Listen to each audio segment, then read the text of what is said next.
بسم اللہ الرحمن الرحیم۔ محترم ناظرین، السلام علیکم ورحمۃ اللہ وبرکاتہ۔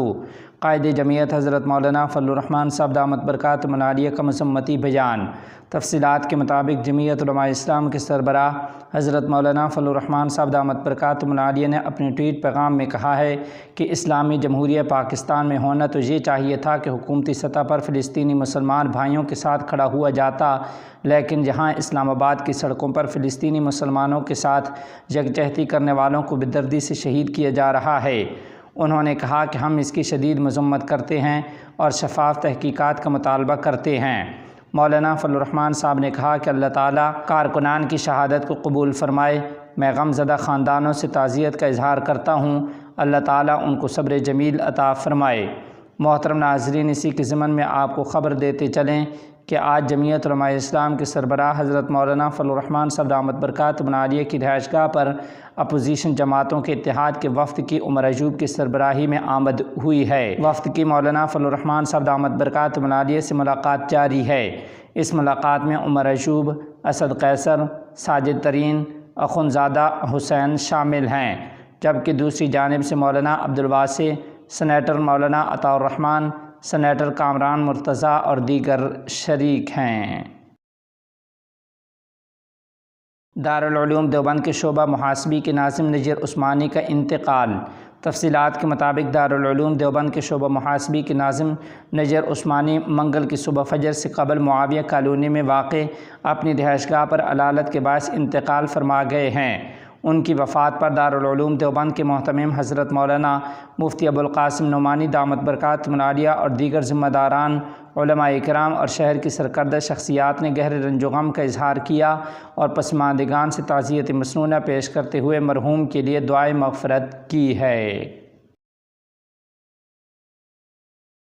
امارت اسلامیہ افغانستان کے وفد کی سابق ایرانی صدر ابراہیم رئیسی کی تدفین میں شرکت۔ تفصیلات کے مطابق امارت اسلامیہ افغانستان کے وفد نے سابق ایرانی صدر ابراہیم رئیسی کی تدفین میں شرکت کی ہے۔ امارت اسلامیہ افغانستان کے نائب وزیر اعظم برائے اقتصادیات ملا عبدالغنی برادر کی سربراہی میں ایک وفد ایران کے سابق صدر ابراہیم رئیسی کی تدفین میں شرکت کے لیے پہنچا ہے۔ اس وفد میں افغان وزیر خارجہ مولوی امیر خان متقی حفظہ اللہ بھی شامل ہیں۔ یاد رہے کہ ابراہیم رئیسی وزیر خارجہ اور کچھ دیگر ایرانی حکام کے ساتھ ان کو لے جانے والے ہیلی کاپٹر کو درپیش آنے والے حادثہ میں ہلاک ہو گئے تھے۔ مالی سال 1403 کے لیے افغانستان کا قومی بجٹ اعلی قدر امیر المؤمنین کی جانب سے بہت غور و فکر کے بعد منظور کر دیا گیا۔ تفصیلات کے مطابق رواں مالی سال کے قومی بجٹ میں عوام کی ضروریات اور ترجیحات کو بڑے پیمانے پر مد نظر رکھا گیا ہے اور اس سال کا قومی بجٹ بھی گزشتہ سال کی طرح ملکی محصولات سے تیار کیا جائے گا۔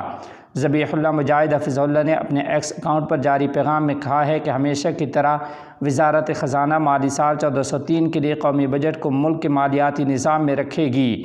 رواں مالی سال کا تمام عام اور ترقیاتی بجٹ مکمل شفافیت کے ساتھ معمول کے مطابق چلایا جائے گا۔ یورپی ملکوں کا فلسطینی ریاست تسلیم کرنے کا اعلان، حماس کا خیر مقدم۔ تفصیلات کے مطابق اسلامی تحریک مزاحمت حماس اور تنظیم آزادی فلسطین PLO نے یورپی ممالک آئرلینڈ، ناروے اور اسپین کی طرف سے بدھ کے روز فلسطینی ریاست کو تسلیم کیے جانے کے اعلانات کا خیر مقدم کیا ہے۔ فلسطینی تنظیموں نے یورپی ملکوں کے اس اقدام کو خیر مقدم کرتے ہوئے کہا ہے کہ اس سے فلسطینی کاز اجاگر ہوگا۔ یاد رہے کہ ان ملکوں نے اعلان کیا ہے کہ یہ 28 مئی تک فلسطین کو ایک آزاد ریاست کے طور پر باضابطہ مان لیں گے۔ یہ اہم پیش رفت اسرائیل پر حماس کے حملے کے بعد غزہ میں لڑی گئی طویل تر مزاحمتی جنگ کے نتیجے میں سامنے آئی ہے، جس میں غزہ کے فلسطینیوں نے تقریباً 36,000 جانوں کی قربانی پیش کی ہے۔ حماس نے اپنے بیان میں یورپی ملکوں کے مشرق وسطیٰ میں پائیدار امن لانے کے تناظر میں کیے گئے اس اقدام کے بارے میں کہا کہ ان ملکوں کا یہ اہم قدم ہمارے حق وطن کی تصدیق کرتا ہے۔ جاری کیے گئے حماس کے اس بیان میں مزید کہا گیا ہے کہ پوری دنیا کے ملک ہمارے قومی حقوق اور وجود کو تسلیم کر رہے ہیں۔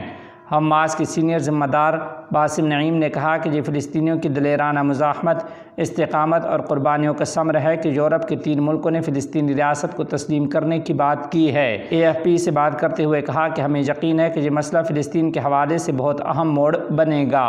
PLO نے اس بارے میں جاری کیے گئے اپنے بیان میں آئرلینڈ، ناروے اور اسپین کی طرف سے فلسطینی ریاست کو تسلیم کیے جانے کے فیصلے کا خیر مقدم کیا اور کہا کہ یہ تاریخی لمحے ہیں۔ یہ بات PLO کے سیکرٹری جنرل حسین الشیخ نے social media platform X پر اپنے بیان میں کہی ہے۔